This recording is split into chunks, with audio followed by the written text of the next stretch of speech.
Welcome to the Paul Has Fun podcast. I'm Paul, and on this podcast, I dig into my hobbies. I also document my life and interests. Thank you so much for spending time with me. How was your 2022?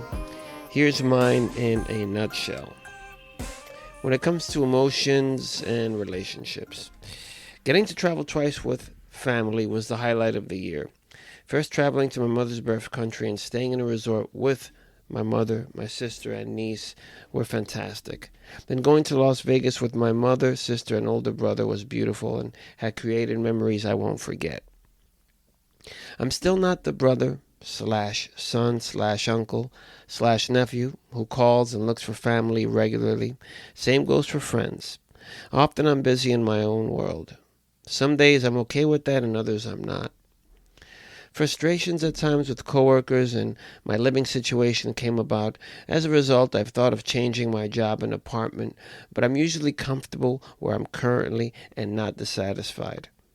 Of course, there's pressure to be more and do more, but I haven't reached the breaking point yet, and I'm having a fun time in my life. Now, as I mentioned before regarding travel, in 2022, thankfully, I got to travel on 4 separate occasions. First was a day trip to Philadelphia for an all-elite wrestling show. That was in April.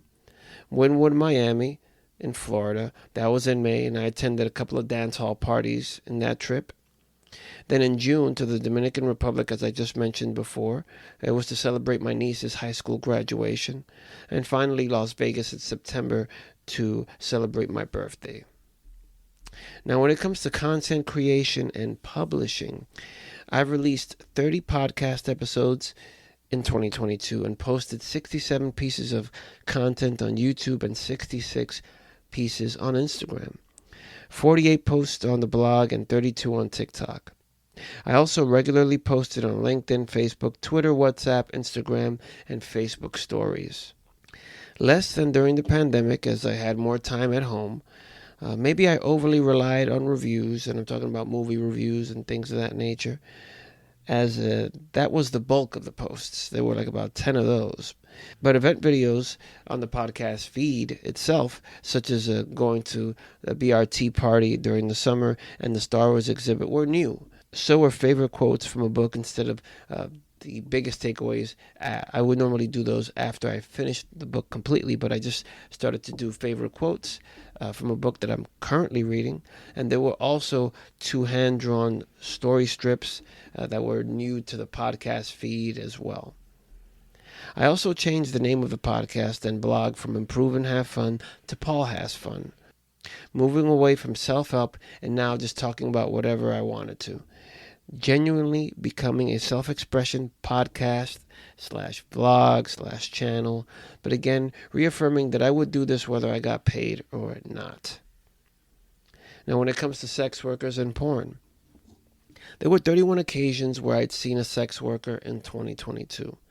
Money spent doing so averaged about $7,900.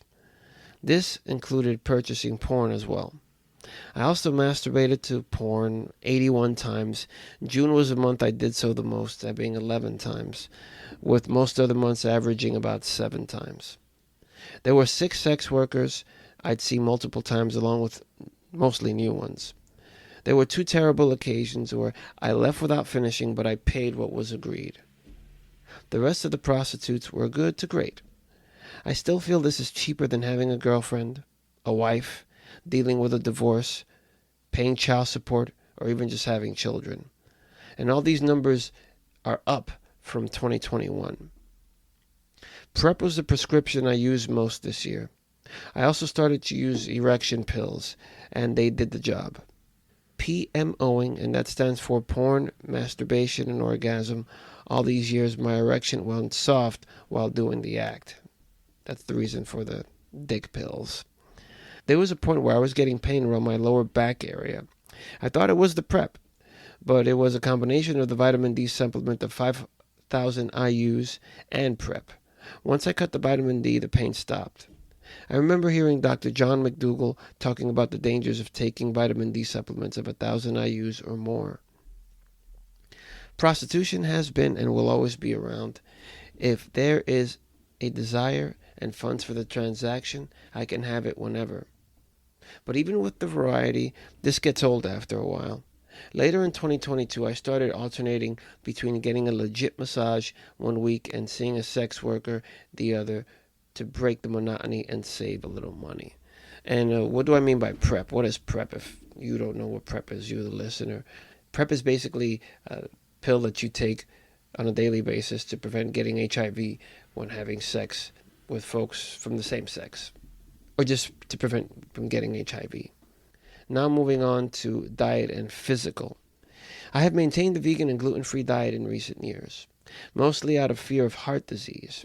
When I indulged in animal foods, and I'm talking about like milk, cheese, meat, I would beat myself up, which would cause me to slip into bad habits such as PMO, I mentioned before, porn, masturbation, orgasm, and overeating. The fear of heart disease came from my dad having several heart attacks and a stroke at the end of his life. In 2022, I discovered Dr. Natasha Campbell McBride's book, Put Your Heart in Your Mouth, and these points from the book piqued my interest. A high cholesterol diet count in a blood test is okay. It can mean that your body is fighting an infection and in doing so producing more cholesterol. Another point from the book was eating organ meats and drinking bone broth is incredibly healthy. Another point, a fatty diet helps with cravings and deters criminal activity. She mentions that in the book. I found that interesting. And finally, the biggest point that really came across to me was homemade everyday products like deodorants containing aluminum and fluoride toothpaste genuinely hurt us, in addition to detergents and fabric softeners containing hazardous chemicals which aren't good for our health. Now, after reading the book and really reflecting on these points, this outlook changed my eating habits and the use of these products. Since reading that book, I have made my own mouthwash and laundry detergent. In addition, for years, I've used aluminum-free deodorant and fluoride-free toothpaste. Body wash and dishwashing soap I use are free of parabens and phthalates. I started regularly eating meat, cheese, butter, and eggs. The weakness I would occasionally feel in my joints went away. My eating window was reduced from several hours to less than 2. The downside to this diet is weight gain. During my strict vegan days, I weighed between 137 to 143 pounds. Now it's between 149 pounds and 153. Because of the weight gain, I've gone back and forth between the animal and vegan diets. Throughout the year, I've maintained going to the gym regularly, fasting 16 to 24 hours between meals daily, swimming and dancing weekly. At the tail end of the year, I started running a few days of the week for 10 minutes at a time as a part of my morning routine. I also feel more confident in my dancing as learning steps is becoming less complicated and more enjoyable. Now, in 2022, what were significant influences? I discovered and went deeper into particular content creators which discussed anti-wokeness. This road was previously paved for years in the past by listening to Alex Jones and finding the Red Pill MGTOW movement a little later. YouTubers, Nerdrotic, and Geeks and Gamers, I enjoy their content and contrarian view of popular entertainment. Sometimes they complain about everything, but I'm glad for the dissenting point of view. Their ideas inspired me in my content. Also, Coach Greg Adams, Grace Randolph, and John Campea, 3 YouTubers, had discussed different things, were big influences as well. In 2022, I started reading Robin Sharma's book, The Everyday Hero Manifesto, and it helped me to be more forgiving to myself. I also started listening to more self-help podcasts after taking an extended break, and it has reinforced in me that I am rich, not monetarily, but in life, and have an excellent existence. Also, what people present on social media is not 100% real, and I shouldn't compare myself. Finally, the people/celebrities we look up to are gifted, but very much like us, they are going through similar hurts, pains, and struggles. Now, what were the big lessons from 2022? The Die with Zero concept. In July, James Altucher published a podcast where he interviewed author Bill Perkins about his book, Die with Zero. Mr. Perkins talks about the memories, great times with friends, and family as the thing we take with us to our deathbeds, not our possessions. Also, how we spend so much of our lives accumulating and later half giving it away. I remember going to work and telling coworkers about these ideas. I have yet to read the book, but I intend to. Another big lesson, big reinforcement in 2022 was desiring to improve my Spanish. And beginning in 2021, I decided to improve the primary language I grew up with, which is Spanish. First, I would read the local flyers in Espanol. Then, in 2022, I read my first book in my parents' language, The Four Agreements. After that, I started reading Ray Dalio's Principles and still going through it. Another big lesson was my morning routine gives me discipline, so let me develop a night routine. One of my favorite books from the last few years was another Robin Sharma book called The 5 a.m. Club. Many other self-help podcasts I listen to discuss a morning routine and how it can make your day successful, by your own standards successful. Hence, I developed my morning routine, which consists of prayer, meditation, yoga, daily affirmations, and jumping on a rebounder. This takes about 35 minutes.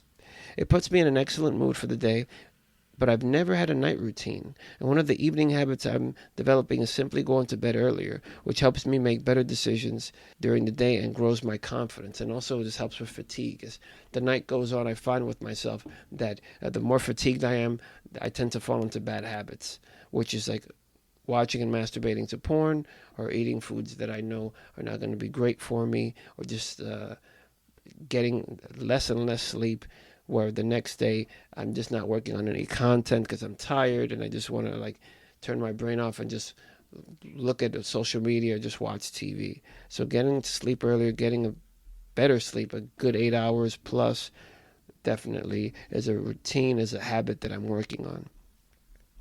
And in closing, these are my continuing struggles. A consistent diet that keeps me healthy and strong.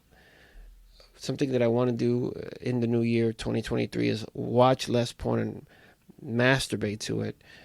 Seeing fewer sex workers. I enjoy seeing sex workers, but it's a never-ending hunger. It's a never-ending appetite that's never satisfied. So I just want to find other alternatives that don't deal with any bad habits, that are healthy habits, to replace that. A night routine as good as my morning routine. Another struggle is I want to invest more and I start building for retirement, because I'm 47 now. Retirement, is like less than 20 years away, and that time goes by quickly. And I want to make younger friends while keeping my older friends, because myself and my older friends, we're on our way, we're getting older. I want to make some new young friends that I can keep and grow with, But and the final one is definitely, I would love to communicate and visit more with family, to spend time with family more. But if you have any thoughts, comments, please do so on the blog or anywhere you might be listening to this or watching this. You can do so on paulhasfun.com. Want to know what was a big lesson or a big takeaway you had from 2022. And thank you so much for listening. Thank you so much for watching. I'll catch you on the next one.